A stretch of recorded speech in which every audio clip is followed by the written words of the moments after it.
জয় শ্রী রাধা মাধব। তোমার শ্রীচরণে অসংখ্য প্রণাম জানিয়ে আমি শুরু করছি আজ শ্রী শ্রী গীতা মাহাত্ম্যম পাঠ। আমরা জানি যে শ্রীমদ্ ভগবদ গীতা পাঠ করলে অবশ্যই তার মাহাত্ম্য পাঠ করতে হয়। আজ আমি বরাহ পুরাণোক্ত শ্রী শ্রী গীতা মাহাত্ম্যম পাঠ করছি। ধরাদেবী বলিলেন, হে ভগবান পরমেশ্বর, হে প্রভু, প্রারম্ভ কর্মের ফল ভোগকারী মানবের কিরূপে অচলাভক্তি হয় আমাকে দয়া করিয়া বলুন। শ্রী বিষ্ণু বলিলেন, প্রারম্ভের ভোগকারী সর্বদা গীতা পাঠে নিযুক্ত থাকিলে ইহলোকে মুক্ত এবং সুখী হন। কোনো কর্মে তিনি কখনো লিপ্ত হন না। জল যেমন পদ্মপত্রকে সিক্ত করিতে পারে না, সেইরূপ যিনি গীতার ধ্যান করেন তাহাকে মহাপাপ এবং অতিপাপ সকল কখনো স্পর্শ করে না। যে স্থানে গীতা গ্রন্থ থাকে এবং যে স্থানে গীতা পাঠ হয় সেই স্থানে প্রয়াগাদি সকল তীর্থ বর্তমান থাকে। যে স্থানে গীতা পাঠ হয় সেই স্থানে সকল দেবতা, ঋষি, যোগী, সর্প প্রভৃতি এবং নারদ, উদ্ধব ও পার্শ্বদগণের সহিত গোপাল তাদের গোপিকাদের সাথে আসিয়া উপস্থিত হন। হে ধরা দেবী, যে স্থানে গীতার আলোচনা এবং পঠন পাঠন ও শ্রবণ হয় সেই স্থানে আমি সর্বদা নিঃসন্দেহে নিবাস করিয়া থাকি। আমি গীতাতে অবলম্বন করিয়া বাস করি। গীতা আমার উত্তম স্থান। গীতা জ্ঞানকে অবলম্বন করিয়া আমি ত্রিলোক পালন করিয়া থাকি। গীতা আমার পরাবিদ্যা স্বরূপা, অর্ধমাত্রা, অক্ষরা, নিত্যা ও অনির্বাচ্য পদস্বরূপা, ইহাতে কোনো সন্দেহ নাই। পরানন্দা স্বরূপিণী,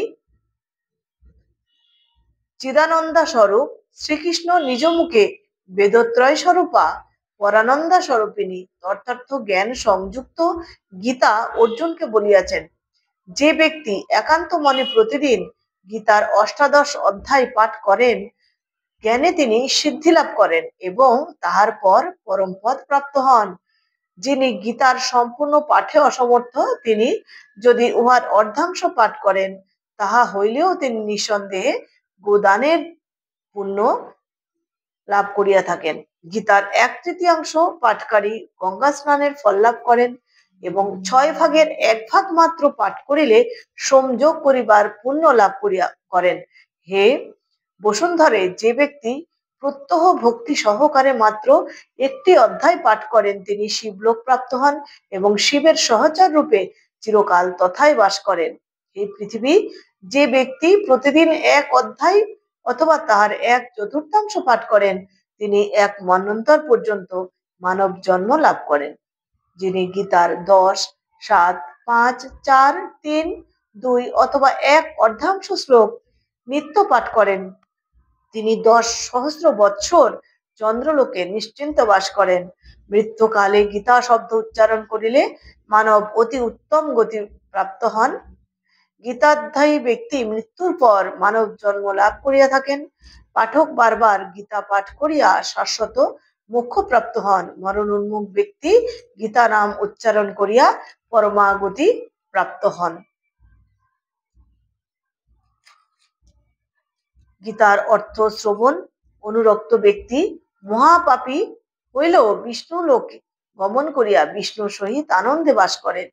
প্রচুর কর্ম করিয়াও যিনি প্রত্যহ গীতার অনুধ্যান করেন তাহাকে জীব মুক্ত বলিয়া গণ্য করিবে। যিনি দেহভাসানে পরম পদ প্রাপ্ত হন।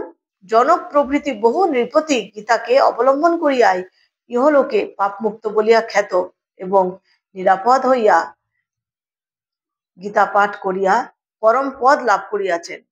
গীতা পাঠের পর যে ব্যক্তি গীতা মাহাত্ম্য পাঠ করেন না তাহার পাঠ বৃথা হয় এবং এই পাঠ শ্রবণ মাত্র বলিয়া কথিত হয়।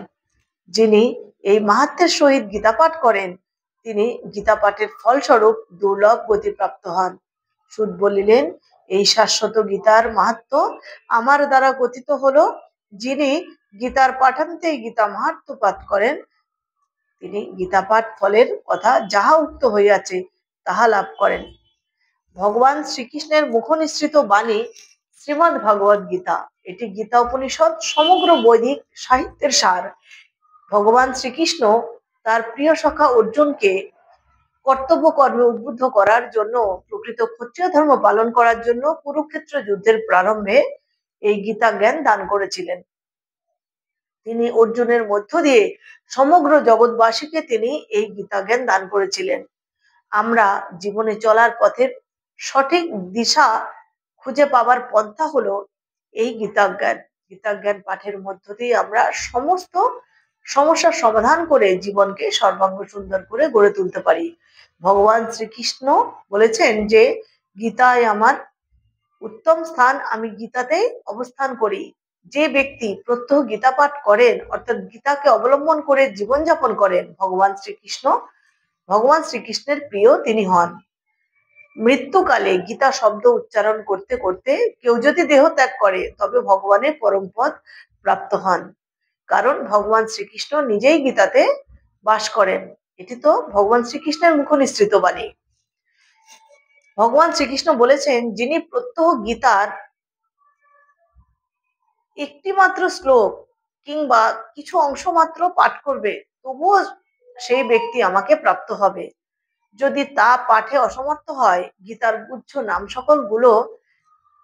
গুচ্ছ নামসমূহ যিনি প্রত্যহ পাঠ করবেন, সব পাপ থেকে তিনি মুক্ত হতে পারেন।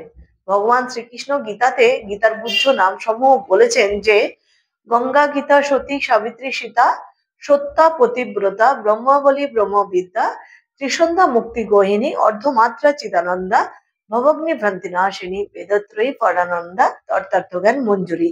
গীতার এই সমস্ত গুচ্ছ নাম সমূহ যে ব্যক্তি সর্বদা পাঠ করবেন, সেই ব্যক্তি সমস্ত পাপ থেকে মুক্ত হতে পারবেন। তাই আমাদের গীতা জ্ঞান আত্মস্থ করা প্রতিটি মনুষ্য জীবের অবশ্য পালনীয় কর্তব্য। আজ ভিডিওটি এ পর্যন্ত। দেখা হবে অন্য কোনো ভিডিওতে, অন্য কোনো গীতা জ্ঞান আত্মস্থ করার মধ্য দিয়ে। সকলেই ভালো থাকবেন, সুস্থ থাকবেন।